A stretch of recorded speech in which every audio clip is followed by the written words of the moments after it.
여러분은 지금까지 신앙생활을 해오시면서 성령이 행하시는 놀라운 일들을 경험해 본 적이 있습니까? 예를 들어 믿음으로 병고침을 얻었거나 또 불가능한 일이 가능하게 되었거나 또는 어둠의 영의 지배를 받았다가 자유함을 얻었거나 이런 쉽지 않은 경험을 혹시 해보셨는지요? 오늘 그 일에 대한 예수님의 말씀을 함께 생각해 보겠습니다.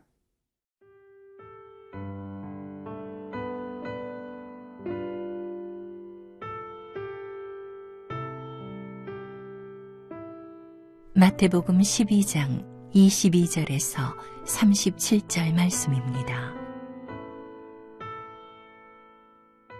그때에 귀신 들려 눈 멀고 말 못하는 사람을 데리고 왔거늘 예수께서 고쳐주심에 그 말 못하는 사람이 말하며 보게 된지라. 무리가 다 놀라 이르되 이는 다윗의 자손이 아니냐 하니 바리새인들은 듣고 이르되 이가 귀신의 왕 바알세불을 힘입지 않고는 귀신을 쫓아내지 못하느니라 하거늘 예수께서 그들의 생각을 아시고 이르시되 스스로 분쟁하는 나라마다 황폐하여질 것이요 스스로 분쟁하는 동네나 집마다 서지 못하리라. 만일 사탄이 사탄을 쫓아내면 스스로 분쟁하는 것이니 그리하고야 어떻게 그의 나라가 서겠느냐. 또 내가 바알세불을 힘입어 귀신을 쫓아내면 너희의 아들들은 누구를 힘입어 쫓아내느냐. 그러므로 그들이 너희의 재판관이 되리라. 그러나 내가 하나님의 성령을 힘입어 귀신을 쫓아내는 것이면 하나님의 나라가 이미 너희에게 임하였느니라. 사람이 먼저 강한 자를 결박하지 않고서야 어떻게 그 강한 자의 집에 들어가 그 세간을 강탈하겠느냐. 결박한 후에야 그 집을 강탈하리라. 나와 함께 아니하는 자는 나를 반대하는 자요 나와 함께 모으지 아니하는 자는 해치는 자니라. 그러므로 내가 너희에게 이르노니 사람에 대한 모든 죄와 모독은 사하심을 얻되 성령을 모독하는 것은 사하심을 얻지 못하겠고 또 누구든지 말로 인자를 거역하면 사하심을 얻되 누구든지 말로 성령을 거역하면 이 세상과 오는 세상에서도 사하심을 얻지 못하리라. 나무도 좋고 열매도 좋다 하든지 나무도 좋지 않고 열매도 좋지 않다 하든지 하라. 그 열매로 나무를 아느니라. 독사의 자식들아, 너희는 악하니 어떻게 선한 말을 할 수 있느냐. 이는 마음에 가득한 것을 입으로 말함이라. 선한 사람은 그 쌓은 선에서 선한 것을 내고 악한 사람은 그 쌓은 악에서 악한 것을 내느니라. 내가 너희에게 이르노니 사람이 무슨 무익한 말을 하든지 심판날에 이에 대하여 신문을 받으리니 내 말로 의롭다함을 받고 내 말로 정죄함을 받으리라. 예수님께서 공생의 기간 동안에 행하신 일들이 참 많죠. 그 중에 병자들을 고치시는 일 참 많이 하셨고 또 귀신 들린 사람들을 고쳐주시는 일들을 참 많이 하셨습니다. 우리나라도 제가 어릴 적 기억에 의하면 동네에 귀신 들린 사람들이 참 많았어요. 그 사람들이 비 오는 날 슬피 울며 방황하고 그게 무서워서 집으로 도망가고 막 그런 기억들이 생생합니다. 귀신 들렸던 사람들은 예수님 시대에도 지금도 많습니다. 선교지에 가보면 귀신 들려 어렵게 사는 사람들을 종종 만날 때가 있죠. 예수님께서 그와 같은 사탄에 얽매여 사는 사람들을 자유케 하시는 일, 그것은 그분이 이 땅에 오신 목적이기도 하고 굉장히 중요한 일입니다.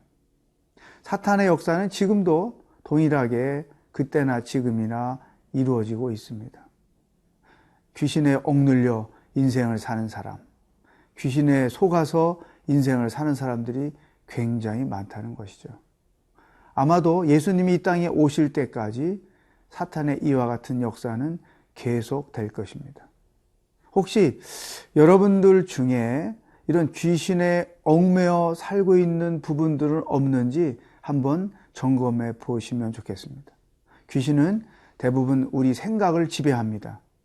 그 생각을 깨끗하게 또 거룩하게 긍정적으로 행복하게 만들어준다면 얼마나 좋겠습니까? 근데 그것은 귀신하고 어울리지 않는 것이죠. 성령의 지배를 받으면 그런 현상들이 있죠. 그러나 귀신이 우리 생각을 지배하면 두려워하고 불안해하고 염려에 빠지고 분노하게 하고 욕하게 만들고 음란하게 만들고 꼭 자기처럼 우리를 만드는 것이죠. 그게 귀신의 목적인 것입니다.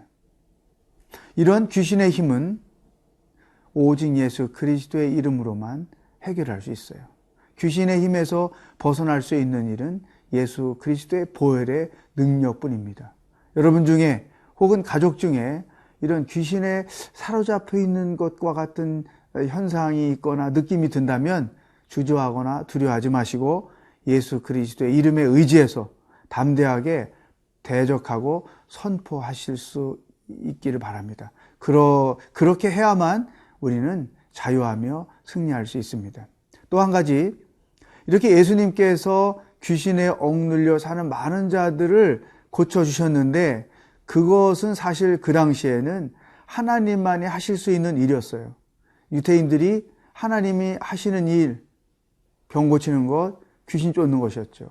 그럼 예수님이 그런 일을 하셨다면 아, 예수님이 하나님이시구나 그렇게 생각했으면 됐는데 거꾸로 믿지 않고 대신 예수님이 행하시는 것은 바알세불 곧 사탄의 힘을 빌려서 귀신을 쫓고 있는 것이다. 이렇게 모함했던 것이죠. 거짓 소문을 내서 사람들로 하여금 예수님을 따라가지 못하게 했던 것이죠. 그게 얼마나 우매한 모함이고 우매한 생각이었겠어요. 예수님이 성경 말씀을 통해서 보면 우리가 그런 거 느끼지 않지만 하도 어이가 없으셔가지고 얘들아 귀신이 귀신을 쫓아내는 이 어리석은 귀신들이 어디 있느냐 말하자면 이런 뉘앙스로 쭉 본문에서 설명을 하신 것이죠. 여러분 지금도 사탄은 교회 안에서 우리 사회 속에서 사실을 왜곡시키고 모함하는 일을 하고 있습니다. 특별히 하나님의 교회를 무너뜨리기 위해서 하나님의 교회를 지옥으로 만들어 버리기 위해서 모함하는 일들을 굉장히 많이 하고 있다는 것입니다. 여러분이 들은 내용 중에 사실이 아닌 모함의 내용이 분명히 있어요. 혹이나 최근에 들은 얘기들 중에 진실이 아닌 모함의 내용은 없는지 한번 걸러내 보시면 좋겠습니다. 또 한 가지, 그런 말을 듣고 하는 내 말 속에도 사실이 아닌 왜곡된 모함의 내용들이 전달될 수 있다고 하는 것이죠. 저는 오늘 이 본문 말씀을 사실을 왜곡시키는 바리새인들의 그 모함에 초점을 맞추어서 생각을 해보았습니다. 듣는 말, 내가 하는 말들 속에 거짓, 모함의 내용이 없었는지 한번 점검해 보시면 좋겠습니다.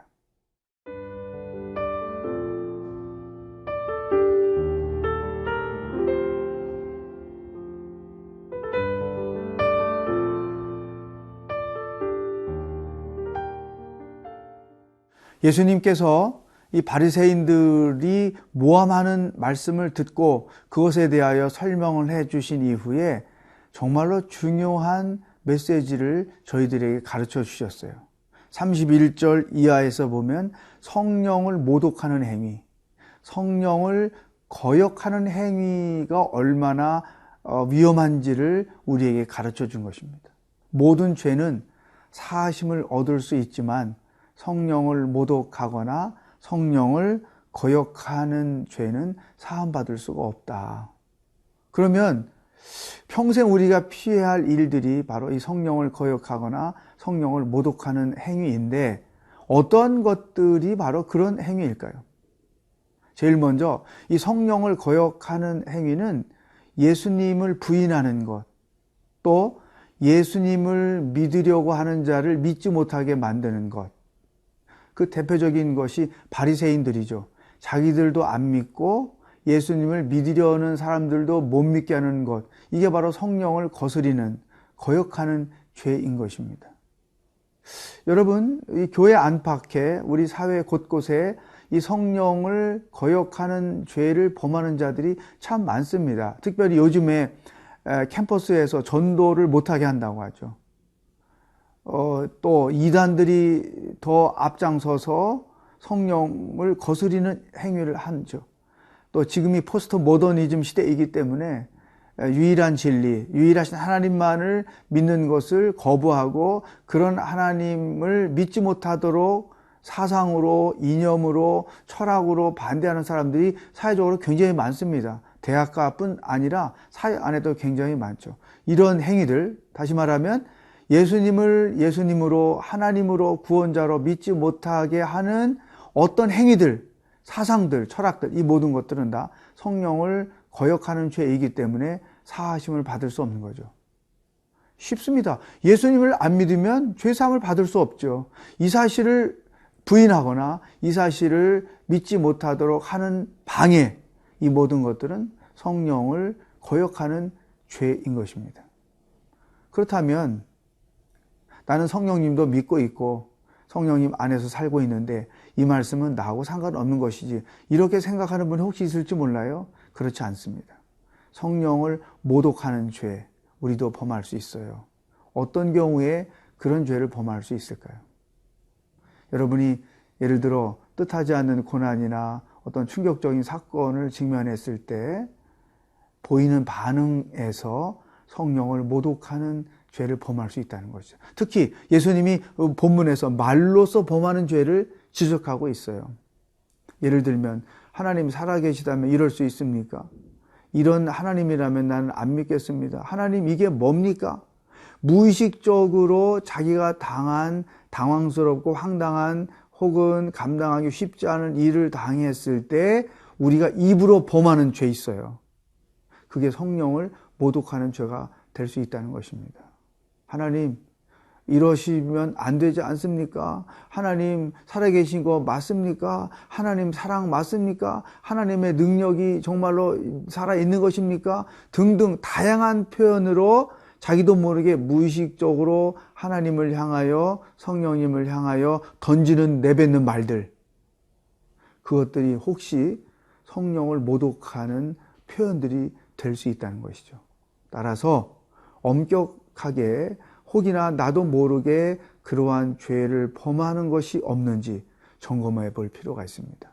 그러면서 예수님께서 아주 그 바리새인들을 의식해서 이 선한 사람에 대한 열매에 대한 비유를 말씀하세요. 사람이 선한 열매를 맺느냐 악한 열매를 맺느냐, 선한 말을 하느냐 악한 말을 하느냐는 그 사람의 근본에 달려 있다. 바리새인들이 근본이 잘못되어 있는 자들이기 때문에 그들이 생각하는 것이나 말하는 것이 다 주님의 뜻을 거스리는 것이죠. 여러분, 나는 근본이 올바른 사람인가? 삐뚤어진 사람인가? 나는 내 근본이 하나님의 말씀에 믿음에 근거하고 있는가? 불신앙과 의심에 근거하고 있는가?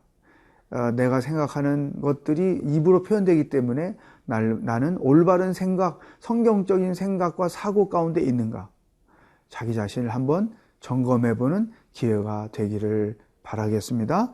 기도하겠습니다. 하나님 아버지, 내 속에 바리새인적 기질은 없는지 나 자신을 한번 돌아봅니다.